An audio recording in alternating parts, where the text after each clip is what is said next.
لیکن مجھے ہے حکم اذاں۔ اگلا سوال ہے لباس کے بارے میں۔ لباس ہماری شخصیت کا آئینہ ہوتا ہے، یہ بتاتا ہے کہ ہمارے ذہن میں کیا چل رہا ہے، یہ بتاتا ہے ہم کرنا کیا چاہتے ہیں۔ میرا سوال یہ ہے کہ جو آپ کے گھر میں چھوٹی بچیاں ہیں، آپ انہیں کون سا لباس پہناتی ہیں؟ وہ لباس جو پہنانا چاہیے یا وہ لباس جو مغربی تہذیب چاہتی ہے کہ آپ اپنی بچیوں کو پہنائیں؟ یہ ٹائٹس، شارٹ سکرٹس، ڈیپ نیک گلے والے فراک، ہاف سلیو یا سلیو لیس فراکس، یہ بازو، مجھے بتائیے یہ سب کس چیز کی عکاسی کرتے ہیں؟ ہم اپنی بچیوں کو یہ لباس پہنا کر مستقبل میں ان سے کیا چاہتے ہیں؟ مستقبل میں کس طرح کا کیریکٹر ان میں انجیکٹ کرنا چاہتے ہیں؟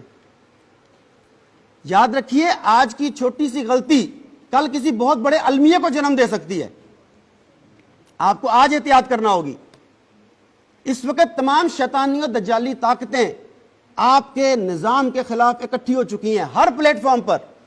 اس کی کئی مثالیں دے سکتا ہوں، ایک چھوٹی سی مثال آپ سے متعلقہ دیتا ہوں۔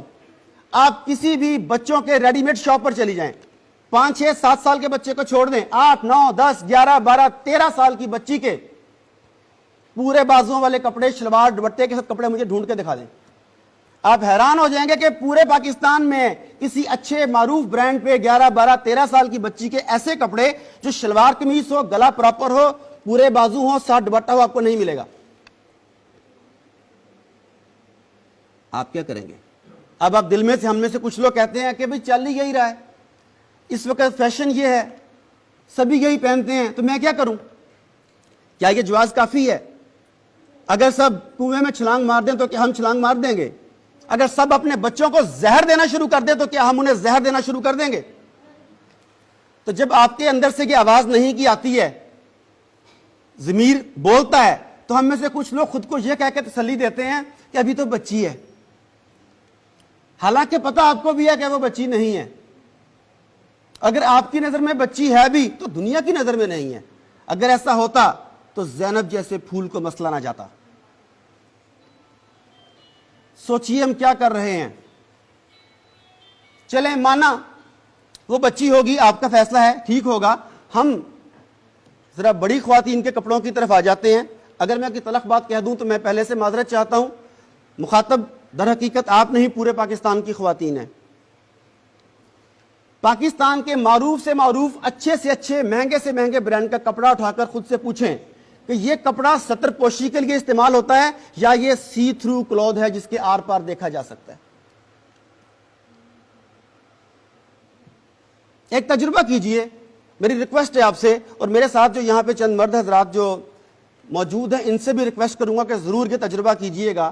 کسی بھی معروف لان یا کاٹن خواتین کو اس کپڑے کو ہاتھ میں پکڑیے اور روشنی میں لے جائیے، اس کے بعد دیکھیے کہ کیا اس کپڑے میں سے آپ کا ہاتھ اور ہاتھ کی حرکات نظر آتی ہیں یا نہیں۔ مجھے 100% یقین ہے کہ یہ تجربہ کیے بغیر آپ سب کو اس کا جواب معلوم ہے کہ کیا اس کا جواب ہے۔ سوچئے یہ برانڈز کب تک ہماری عزت، غیرت، حمیت اور حیا کا جنازہ نکالتے رہیں گے اور ہم آنکھیں بند کرتے رہیں گے؟ کب تک؟ ایسے کپڑے دیکھ کے گھر میں موجود شوہر، باپ، بھائی، بیٹا تو نظریں جھکا لیں گے، باہر والے نظریں نہیں جھکاتے۔ کئی دفعہ کسی مرد کی غیرت جاگتی ہے، وہ اپنی بیگم سے کہنا چاہتا ہے کہ یہ کپڑے نہ پہنو، جیسے ہی سوچتا ہے اس کے ذہن میں دوسری آواز ابھرتی ہے کہ تیری ماں اور بیٹی بھی تو اور بہن بھی تو یہی کپڑے پہن رہی ہے۔ کیا چوائس ختم ہو گئی ہے ہمارے پاس؟ اور صورتحال کو اس نہج پر پہنچانے میں، اس سطح پر لانے میں ایک بہت اہم کردار آپ کی میڈیا انڈسٹری کا ہے، جنہوں نے اپنے ڈراموں کے ذریعے مغرب کی اور ہندو کی وہ تہذیب ہمارے کلچر میں انجیکٹ کر دی جو بے حیائی اور فحاشی پر مشتمل ہے۔ کیا آپ جانتے ہیں کہ پاکستان میں طلاق کی بڑھتی ہوئی شرح کی وجہ کیا ہے؟ ٹی وی پر دکھائے جانے والے ڈرامے۔ کیا آپ جانتے ہیں کہ پاکستان میں رشتوں پر سے اعتماد کیوں اٹھتا جا رہا ہے؟ یہ ڈرامے۔ ابھی بھی موقع ہے، سوچئے میری معزز خواتین، وقت کی تنابیں اس وقت آپ کے ہاتھ میں ہیں۔ آپ چاہیں تو اس شیطانی جال کو توڑ سکتی ہیں، ان شیطانی تاروں کو توڑ سکتی ہیں، لیکن یہ فیصلہ آپ کو کرنا ہے۔ آپ نے سوچنا ہے اپنے لیے، اپنی آنے والی نسل کے لیے، اپنی بیٹیوں کے لیے، بہنوں کے لیے، بہوؤں کے لیے۔ بولیں کیا اس بارے میں آپ ساتھ دیں گی؟ ہمیں اس کے آگے بند باندھنا ہوگا، کوئی تو بولے گا، کوئی تو آواز کھڑی کرے گا ہماری۔